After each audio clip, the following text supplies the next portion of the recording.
Love is More Than Just Words by Mary Armand. But a Samaritan, as he was traveling along, came across the man. When the Samaritan saw him, he felt sorry for the man, went to him, and cleaned and bandaged his wounds. Then he put him on his own animal, brought him to an inn, and took care of him. Luke chapter 10, verses 33 through 34. After picking up my daughter from school, she leaned out of the window, looked at her friend, and enthusiastically yelled, "I love you!" Quizzically, I looked at her and asked, "Didn't you just meet that girl?" I knew better than to press the issue, but it made me think about what true love means and how easily we toss around the words like, "I love you." There are various types of love, including eros or romantic love, philia or deep platonic friendships, and agape or unconditional love that God shows us.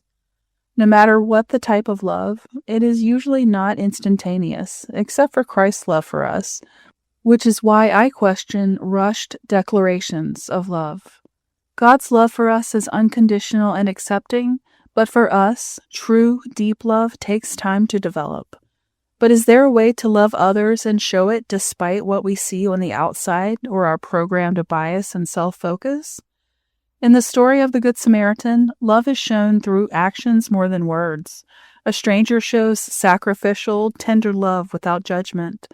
But a Samaritan, as he was traveling along, came across the man. When the Samaritan saw him, he felt sorry for the man, went to him, and cleaned and bandaged his wounds. Then he put him on his own animal, brought him to an inn, and took care of him. Luke chapter 10, verses 33 through 34. This kind of love in action without expectation is possible through Holy Spirit-led agape love.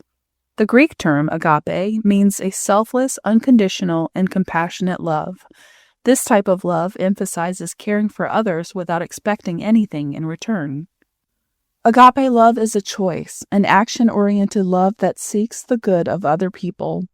Jesus lived a life of agape love and continues to offer his love to us. His example is what we can cling to when loving someone seems impossible.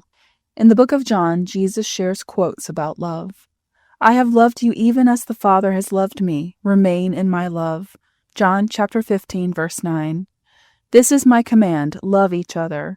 John chapter 15, verse 17. We can learn to love one another with more than empty words by taking action, just as the Good Samaritan did. Jesus expressed his love in many ways, even washing his disciples' feet, including Judas, who would betray him. After he finished washing the disciples' feet, Jesus declared, "I have given you an example to follow. Do as I have done to you." John chapter 13, verse 15. The Good Samaritan's kind act and Jesus' teachings challenge us to look out for people who need love. It's not easy to move past ourselves and see what people truly need, not just what they offer us. Emotional platitudes without action lead to a love depression that cannot withstand the test of struggles. Basing our love on feelings and words rather than actions makes it fleeting and at times painful.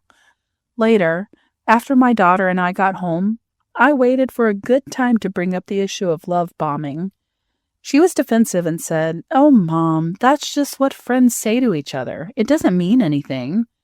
I challenged her, as I do myself, that love should always mean something and be more than empty words. Love, when genuine and expressed in action, is one of the greatest feelings in the world. I hope that we don't diminish the power of love, but elevate it to the standard set forth by Jesus and demonstrated by the Good Samaritan. Questions for reflection. From your perspective, what is the finest example of unbridled sacrificial love? Does love come as a natural expression to you, or is it a choice? What will it take for you to love more like Jesus?